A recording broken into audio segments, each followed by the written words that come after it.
The first award presentation of the weekend goes to the Best Sports Documentary of 2021.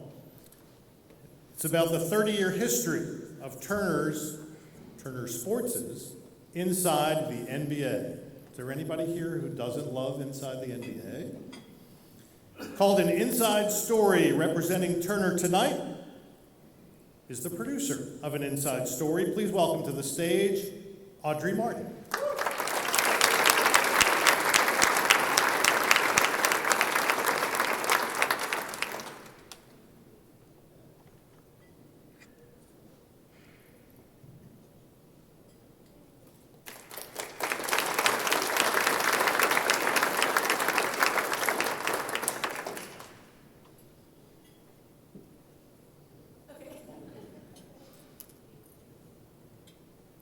Hello. Thank you so much to the National Sports Media Association. My name is Audrey Martin, and I'm accepting this honor on behalf of the incredible production team and talent that made this project possible. Our documentary was a celebration of longtime Inside the NBA executive producer Tim Kiley's philosophy, which is ideas come from anywhere. So back in 2018, when a then social media manager walked into the chief content officer's office with the idea to tell the 30-year history of our beloved studio show Inside the NBA, Craig Berry championed that idea so much so that it became a 4-part documentary. And in that moment, I became a documentary producer. I was like, sure, I can do that, 4 parts, no problem. I want to thank Craig Berry, Drew Watkins, Deaton Bell for championing the idea. And I want to thank my boss, Tyler Price, for encouraging me, our director, Pete Radovich, for his storytelling expertise. We had 2 incredible editors, Peter Dennis and Leroy Williams, who sorted through 30 years of footage from the studio show, thousands of hours in the edit. Lenny Daniels, Tina Shaw, Tim Kiley, Jeremy Levin, Steve Fiorello, decades of hard work. They allowed us to tell the story of the work that they did. And then our production manager, Sarah Manili, helped us pull off over 100 interviews. So we traveled the country interviewing celebrities, current and former NBA players, and then the most exciting thing to me was getting to sit down with members of the sports media. From a variety of outlets that I've always admired. We spoke to people like Mike Wilbon, Bob Costas, Dan Patrick, J.A. Adonde, Bob Raceman, Gary Washburn, Mark Spears, the list goes on.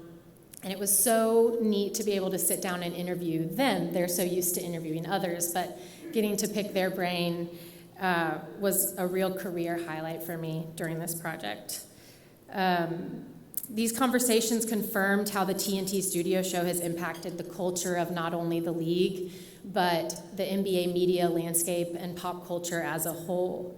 We discovered just how far-reaching Inside the NBA's impact was. Inside gave everyone in the industry permission to be self-deprecating and to talk about things other than sports, such as politics and current events, and the most effective way to fill up your gas tank, if some of you know that moment. So, it gave us permission to just have fun and not take ourselves too seriously, which was really cool to celebrate in this movie. Speaking of fun, Ernie is here tonight. The rogue traffic cop, as he calls himself. EJ supervises the weekly head-on collision that is Charles, Kenny, and Shaq. Those 4 are the best in the business, both in front of and behind the camera. And it was truly an honor to highlight their history, but it's an even bigger pleasure to work with you and the guys day to day. So thank you, EJ. And then I'll steal a quote from Ernie to wrap up here. This truly is a get-to job. And I think we can all relate to that. And I'm very thankful that I got to tell this story. So thank you.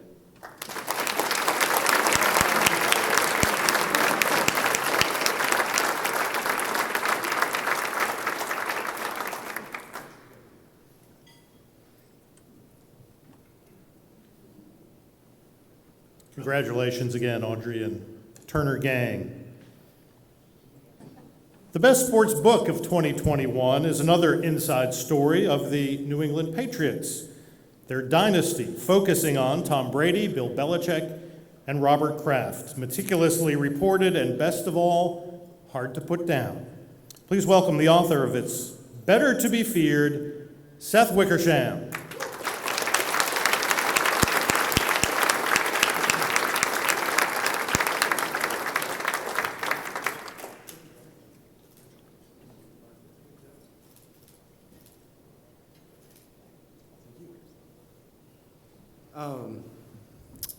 Thank you guys for all being here. Thank you for everyone who voted on the award, and you know it's truly an honor to win the inaugural award of something, and it's definitely something that I take to heart and care deeply about. I want to take you guys back to 1997. So I'm between my first and my second year at the University of Missouri. I know I want to be a journalist. Now, how I'm going to be a journalist, I'm not quite sure.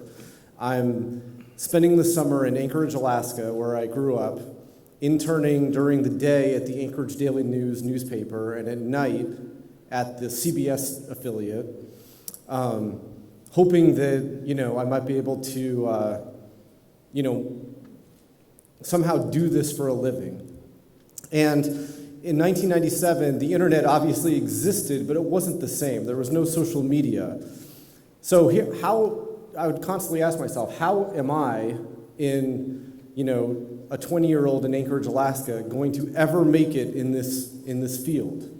And one night at the TV station, I saw a blue book on the desk of one of the anchors, and it was the directory for the National Sports Writers and Sports Broadcasters Association. And, it's obviously, the name has changed, but I opened that book, and it was like a window had opened into a world that I had only dreamed of. Inside that book was the phone numbers, the email addresses for so many of my writing heroes. Rick Tellender at the Chicago Sun-Times, Rick Riley at Sports Illustrated, Michael Wilbon at the Washington Post, Bob Ryan at the Boston Globe, Dan Shaughnessy at the Boston Globe, Bill Roden. I couldn't believe it, and I had no idea, how impactful that little moment would be for me, because I wanted to know how the people that I looked up to had made it. How did they make it in this job and in this profession? And I remember I went to the Xerox machine and I made copies of pages out of that book. And that fall, when I went back to college, I reached out to people just kind of cold. And, I think that what the association did back then and what it does now is it really connects people. There's obviously easier ways to get in touch with people nowadays than going to the Xerox machine and photocopying a directory. But there's nothing, we're a close-knit community, but we're spread out across the country. And events like this make something that feels very vast a little bit smaller. And there's just nothing cooler than meeting, people that you look up to, and meeting, the next generation of people who are going to help this profession not only be at its best, but evolve. It's a true honor to win this award. I'd like to, my bosses at ESPN have been terrific over the course of my entire career there. The publishing division at W.W. Norton and Live Right were terrific in helping this book come to life. It was their idea. My family, my wife Allison, and my kids Maddie and Grant, dealt with their dad working some funny hours, and in pursuit of something. And most of all, I just want to thank Dave and everyone who voted, for this book to be Book of the Year, because it's a little bit of a blessing and a curse, because it's my first book. So I'm winning an inaugural award. It's all downhill from here, but I'll take it. Thank you guys so much.